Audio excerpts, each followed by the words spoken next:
Hey guys, this is Chris with C&M Aquatics. Welcome back. I apologize this week I didn't get to shoot a coral related video.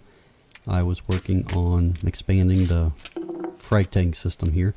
So I thought I'd do a quick video here on how to drill an aquarium. A lot of people want to do this and they've never tried it. They're afraid to try it. So we'll start here. It's important where you're going to drill. You want to put some duct tape on the underside of the aquarium, so that that piece of glass, when you drill through the aquarium, it doesn't fall through and hit the other side and crack the glass on the other side of the aquarium. That's a very important step. So after you have the general idea where you want to drill, you need to get your tape measure, and I'm finding the center point of the aquarium here. This doesn't have to be perfect down to the 16th, but I got a general idea where I want to put the bulkhead here. This guide I'm using and the glass hole saws I got them off of Amazon. They were pretty cheap. I think they were like 25 bucks for the pack, and it came with the guide and 10 different size hole saws. So I will put the link to that kit down in the description so you guys can find it if you're interested in buying one.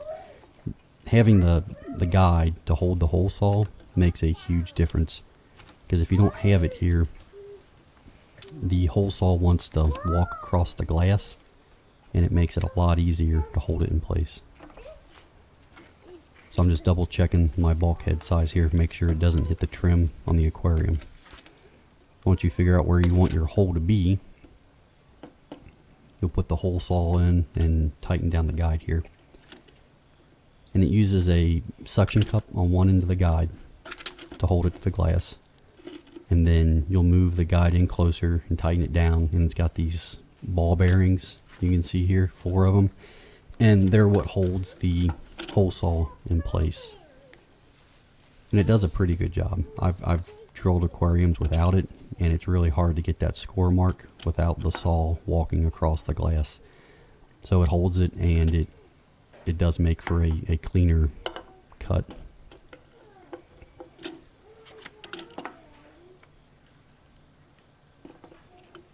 Okay, I'm just double checking the placement here, make sure the bulkhead doesn't hit the upper trim of the aquarium, because once you drill the hole, you're done. There's no going back. You can't fix it. So you need to make sure it's going right where it needs to be. And if you put your bulkhead too low in the aquarium, that's going to affect your water height, your level in the aquarium. So I want to keep it as high as I possibly can so I don't lose a ton of water volume here.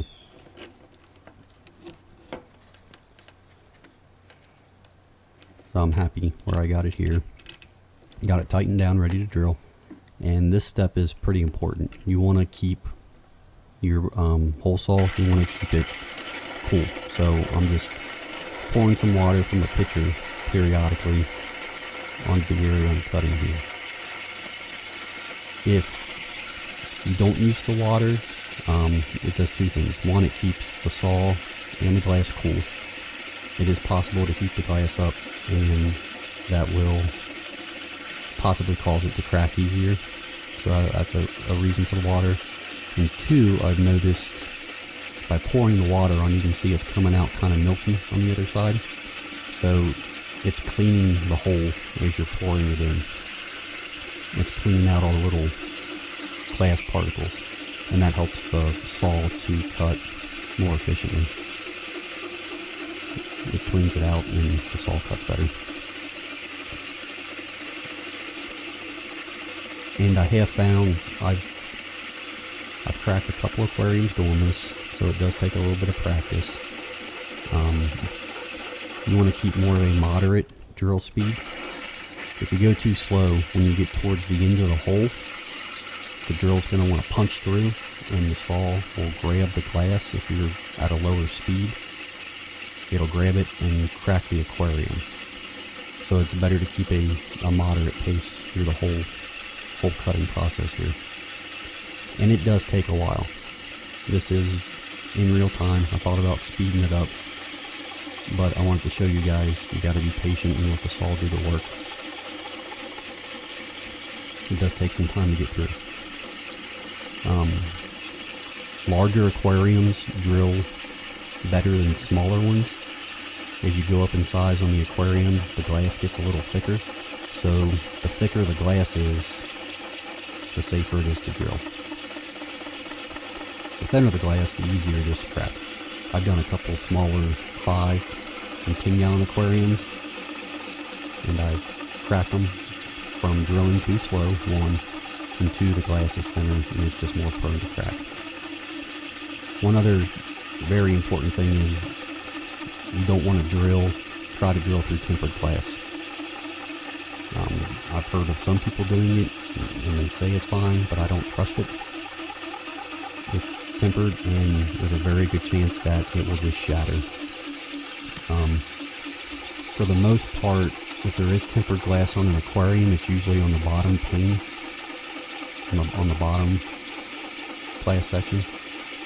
But it's very important to check the aquarium.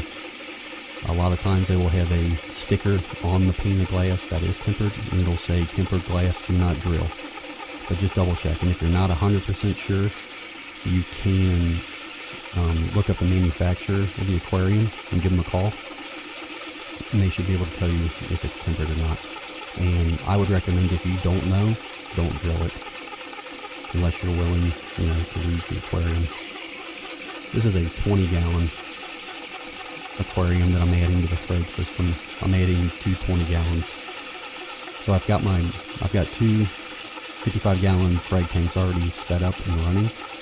So the plan is to take these 2 20 gallons and I'm going to plumb them into the existing system to get 40 more gallons in the system. And these are going to be used, one of them is going to be used primarily for soft corals, lower like soft corals, and it's going to go directly below one of the frag tanks. And then the other 20 gallon I'm plumbing in is going to go a little bit of ways around the corner, actually maybe 15 feet away from the system. So the frag tank will drain into that one. And it's going to be lower light SPS coral, mainly like yellow bird's nest. I've got a lot of that that I'm fragging and it's growing quickly. And I need another tank to throw those frags in. So it'll primarily be bird's nest. Now I'm still drilling. It really is important to stay patient. When you're drilling this, it feels like it takes forever to get through it.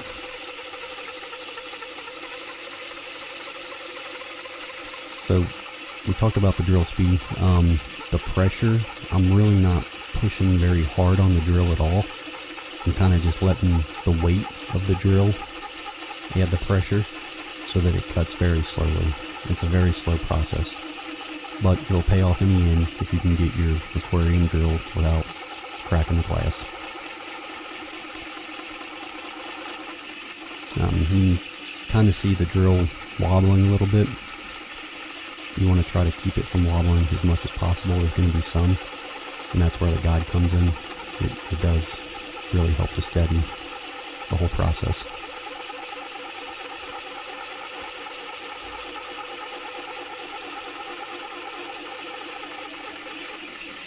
That's really about it. It's not hard to do. It just takes patience, really. I know a lot of people want to drill aquariums, but they're afraid to do it. So hopefully this video you can see that it is possible to do without cracking it. And some people ask, why would you want to drill an aquarium? There's several reasons. Mainly if you're utilizing a sump with your system for filtration or refugium or whatever, you need to get the water out of the aquarium and back into it. And you can use overflow boxes. They go on the exterior on the top lip of the aquarium, and they use 2 boxes and basically a siphon tube, a U-tube, and the water will go up and over the top of the aquarium and leave and drain that way. That's a way to get around not drilling the aquarium, but they're not fail-proof, and that tube can lose suction, and you can pump your water out onto the floor. So if you do drill the aquarium, I do like doing it whenever I can, and it is safer. So you can see the glass piece here. It's a pretty decent hole. I'm going to check to make sure the bulkhead fits, and it does.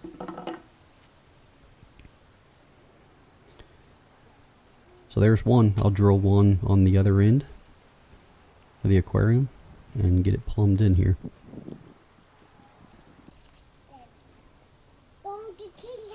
So here, one, make sure you don't get the kitty wet. He was worried about that. But it's important to thoroughly clean out your aquarium after you drill it. You can see all the powdered glass in there and the shards. You don't want that stuff in your system, so hose it out really good. You can use, I'm just using water. I'm just rinsing it, and I'll use a sponge, and I'll dry it with a towel really well. But dry it and then let the aquarium sit for a little bit and dry completely, and you'll probably have more powder residue that you missed, and then go back over it again and clean it again. You just want to make sure you get all that stuff out and you're not putting little glass pieces into your system. Like I said, I am plumbing this into an existing system already, so I do want to make sure that they are very clean.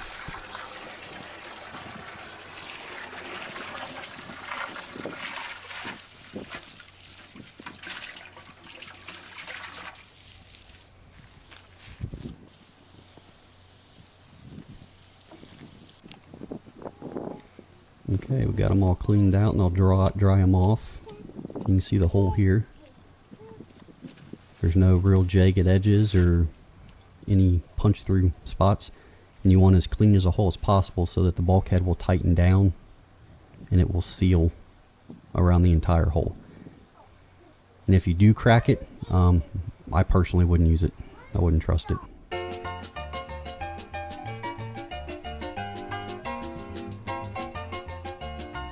Okay, we got all of our stuff drilled, so I am putting it together here.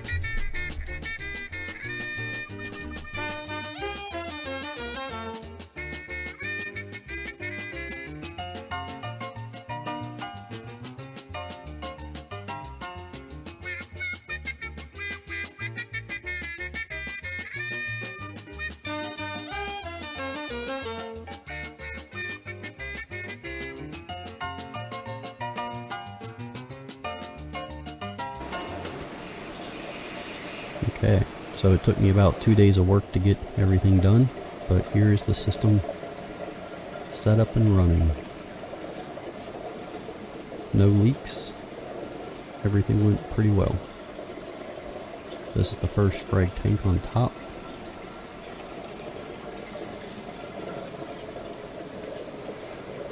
Then we got the 20-gallon below it.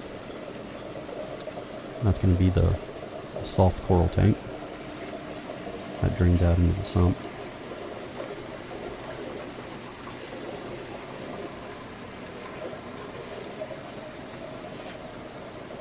So the water leaves out of the first tank here. The frag tank on top goes along the pipe on the wall, comes over to this first 20-gallon. It's all gravity fed off the first frag tank. So this will be mainly my bird's nest tank. There's some monopore in there right now. I'm going to move it out. There's not quite enough light in here for him. But that'll be all bird's nest. And then it leaves this one through this plumbing on the right, and it goes to that tank underneath the frag tank.